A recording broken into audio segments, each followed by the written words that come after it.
नमस्कार प्रिय दोस्तों, आज हम हल करेंगे प्रश्नावली 14.1 का प्रश्न क्रमांक 5, जिसमें हमें कहा गया है किसी फुटकर बाजार में फल विक्रेता पेटियों में रखे आम बेच रहे थे। इन पेटियों में आमों की संख्या भिन्न भिन्न थी। पेटियों की संख्या के अनुसार आमों का बंटन निम्नलिखित था। यहाँ पर हमें आमों की संख्या दी गई है दोस्तों, और यहाँ पर हमें पेटियों की जो है संख्या दी गई है। इसे हम कहते हैं वर्ग अंतराल, और पेटियों की संख्या को हम कहेंगे बारंबारता।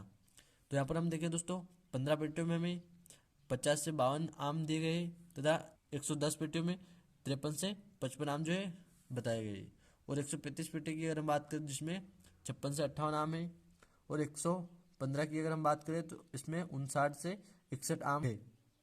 अब यहाँ पर हम देखें 25 पेटियों में जो है 62 से 64 आम हमें बताए गए हैं। तो दोस्तों यहाँ पर हमें कहा गया एक पेटी में रखे आमों की माध्य संख्या ज्ञात कीजिए। तो यहाँ पर दोस्तों हमें एक पेटी के आमों की माध्य जो संख्या है वह हमें यहाँ पर ज्ञात करनी है।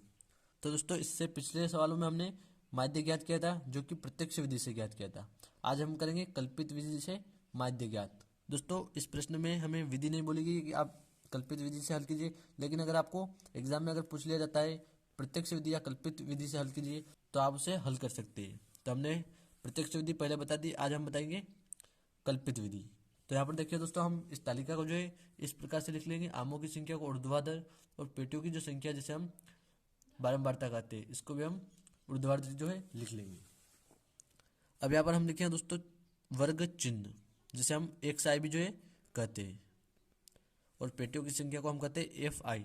तो दोस्तों अब यहाँ पर हम देखिए, यहाँ पर जो हम प्रत्यक्ष विधि में केवल वर्ग चिन्ह ज्ञात करते थे, और यहाँ पर अभी हमें डी आई भी ज्ञात करना है, और फिर यहाँ पर हमें एफ आई डी आई ज्ञात करना है।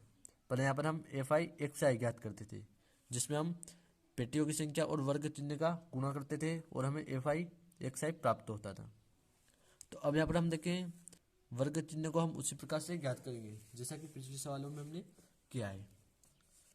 तो दोस्तों इसको हम देखते हैं। यहाँ पर हम देखिए 50 से हमारे पास और 52, तो हम इन दोनों को जोड़ लेंगे, 50 52 और बटा में 2। तो यहाँ पर हमें प्राप्त होगा 102, और इसके बटे में फिर 2, इससे हम काट देंगे, तो यहाँ पर हमें प्राप्त होगा 51 दोस्तों। तो वर्ग चिन्ह में यहाँ पर हम लिखेंगे 51। अब यहाँ पर हम बार बार जो इस प्रकार से हम इसको हल नहीं करेंगे। यहाँ पर हम देखिए इनके बीच जो है दो संख्या होगा जो है अंतर दोस्तों, तो यहाँ पर हम इसमें दो संख्या जोड़ देंगे, और जो हमें संख्या प्राप्त होगी उसको यहाँ पर हम लिख देंगे। तो यहाँ पर हम 51 में 2 जोड़ेंगे, तो यहाँ पर हमें 54 प्राप्त होगा। तो यहाँ पर हम लिखेंगे दोस्तों 54, और यहाँ पर 54 में हम 2 जोड़ेंगे, तो यहाँ पर हमें 57 जो है प्राप्त होगा दोस्तों। सॉरी दोस्तों, यहाँ पर हम 3 जोड़ेंगे क्योंकि इनके बीच जो है 3 का अंतर है। अब दोस्तों यहाँ पर हम 57 में 3 जोड़ेंगे, तो यहाँ पर हमें प्राप्त होगा 60, तो यहाँ हम लिखेंगे। इसी प्रकार से यहाँ पर हम दोस्तों 60 में 3 जोड़ेंगे, तो यहाँ पर हमें 63 जो है प्राप्त होगा। अब दोस्तों यहाँ पर हम देखें डी आई को हम कैसे ज्ञात करेंगे। तो उसके लिए यहाँ पर हम एक्स आई में से माइनस कर देंगे ए।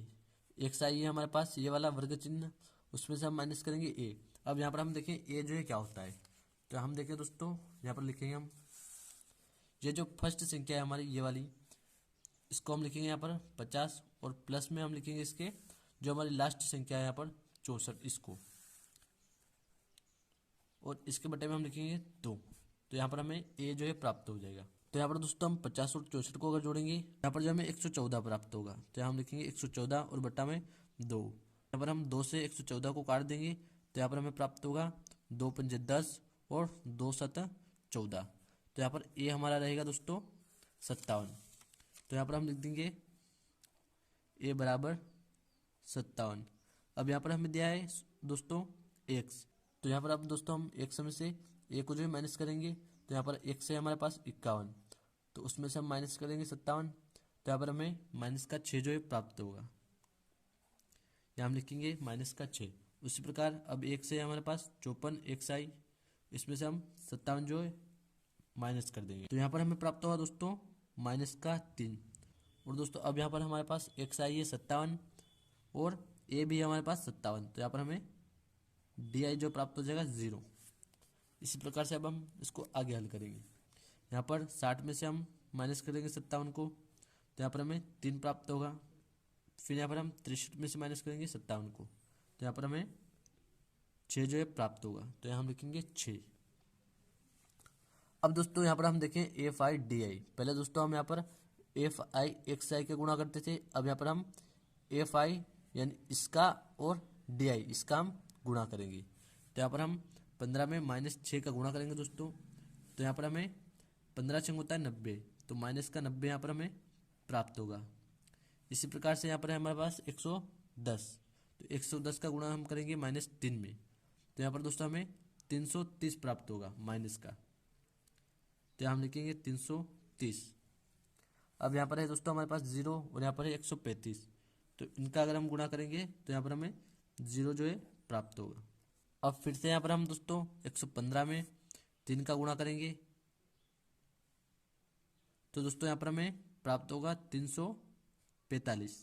तो यहाँ हम लिखेंगे 345 और यहाँ पर हम 25 का गुणा 6 में करेंगे, तो 25 छंग होता है दोस्तों 150, तो हम लिख देंगे 150। अब दोस्तों यहाँ पर जो हमें एफ आई डी आई जो है प्राप्त हो गया। अब यहाँ पर हम इनका योग जो है ज्ञात कर लेंगे, कुल योग। तो सबसे पहले यहाँ पर हम एफ आई का ज्ञात करेंगे, यहाँ हम लिखेंगे सिग्मा एफ आई और बराबर में यहाँ हम जोड़ेंगे 5 0 और 5 यहाँ पर हो जाएगा 10 और 5 15 और 5 20, तो यहाँ हम लिखेंगे 0 और बचा 2, तो 2 और 1 हो जाएगा 3, 3 और 1 4, 4 और 3 7, 7 और 1 8, 8 और 2 दोस्तों 10 हो जाएगा, तो यहाँ हम लिखेंगे 0। बचेगा अब हमारे पास 1, तो यहाँ पर हम देखें 1 और 1 हो जाएगा 2, 2 और 1 3 और 1 4, तो यहाँ हम लिखेंगे 4। तो यहाँ पर हमें पेटियों की कुल संख्या का योग जो है हमें 400 प्राप्त हुआ। अब यहाँ पर हमें एफ आई डी आई जो है ज्ञात करना है, यहाँ हम लिखेंगे एफ आई डी आई बराबर। अब दोस्तों यहाँ पर हम इनको जोड़ेंगे, तो यहाँ पर हम देखें इसको, यहाँ पर है हमारे पास -90, तो यहाँ हम लिखेंगे -90 और फिर है -330, तो हम लिखेंगे -330 बराबर।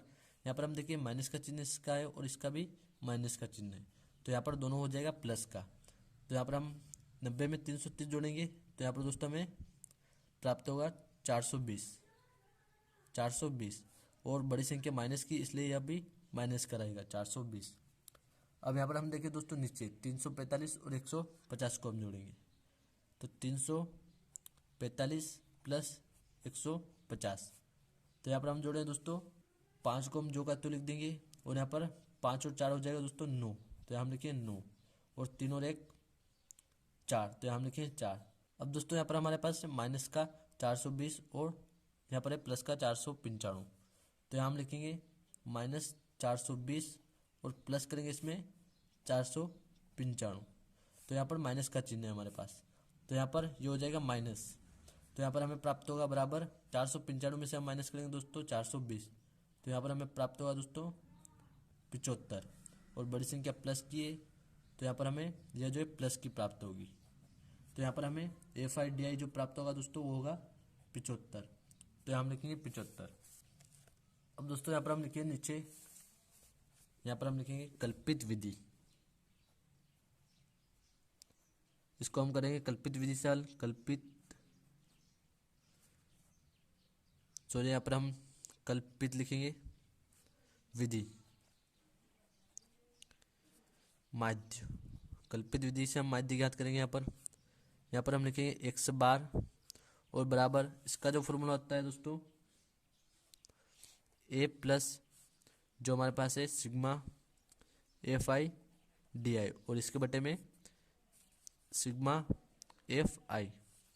अब यहाँ पर जो दोस्तों इसमें हम मान रख देते हैं, तो यहाँ पर हम लिखेंगे दोस्तों a हमारे पास जैसा कि हमने ज्ञात किया था 57, तो यहाँ पर हम a के स्थान पर लिख देंगे 57, फिर इसके प्लस में हम लिखेंगे दोस्तों एफ आई डी आई जो कि हमारे पास है 75, तो हम लिख देंगे 75 और सिग्मा एफ आई है हमारे पास 400, तो हम लिख देंगे दोस्तों 400। अब यहाँ पर हम देखें दोस्तों इसके बटे में कुछ नहीं है, तो यहाँ पर हम एक जो है लिख सकते हैं। और अब यहाँ पर दोस्तों हम इसको 5 से काट सकते हैं क्योंकि ये कट जाएगा 5 से, तो 5 कम होता है 5 और यहाँ पर बचा 2, तो 5 का 25 और इसको हम 5 से काटेंगे, तो यहाँ पर हमें प्राप्त होगा 5 40 और 1 0। फिर दोस्तों फिर से हम इसको 5 से काट सकते हैं, तो यहाँ पर हम फिर से इसको काट देंगे, तो 5 क्या होता है 15 और 5 कम 5 और बचेगा 3, तो 5 अंक होता है 30, तो यहाँ पर हमें दोस्तों प्राप्त होगा 57/1 प्लस में 3/16। अब इनका हम तिर्यक गुणा जो हम दोस्तों यहाँ पर कर देते हैं। तो अब यहाँ पर हम लिखेंगे बराबर, हम यहाँ पर 16 का गुणा 57 में करेंगे तो यहाँ पर हमें दोस्तों प्राप्त होगा 912 प्लस 1 का गुणा 3 में करेंगे तो यहाँ पर हमें 3 प्राप्त होगा, और बटे में 16 को जो करते हुए हम लिख देंगे बराबर, यहाँ पर हम दोस्तों 912 में 3 जोड़ेंगे तो यहाँ पर हमें प्राप्त होगा 915 और बटा में 16। अब दोस्तों यहाँ पर देखिए हमारे पास है 91, तो 16 पंजे होता है 90, तो यहाँ इसको हम 16 से काट देंगे तो यहाँ पर हमें प्राप्त होगा बराबर, तो यहाँ पर 16 पंजे हो जाएगा 80, सॉरी यहाँ पर हमने अभी 90 बोला था, तो 16 पंजे जो होगा 80 होगा, तो यहाँ पर हमारे पास बचेगा 11, तो यहाँ पर हो जाएगा 115 हो जाएगा। तो 115 में हम 16 का भाग देंगे तो यहाँ पर 16 सत्ता होता है 112, तो यहाँ हम लिखेंगे 7 और बचेगा दोस्तों, अब हम 112 में से 15 माइनस कर देंगे तो यहाँ पर हमारे पास बचेगा 3, तो अब दशमलव लगा देंगे और 3 में हम 0 बढ़ा देंगे तो 16 दूना होता है 32, तो ये 30 से अधिक हो रहा, तो यहाँ पर हम इसको एक ही बार करेंगे 16 एकम 16। तो दोस्तों यही जो है हमारा उत्तर रहेगा। पेटी में रखे आम जो है उनके माध्य संख्या यही रहेगी। तो उम्मीद करता हूँ दोस्तों सवाल अच्छे से समझ में आ गया होगा। धन्यवाद दोस्तों।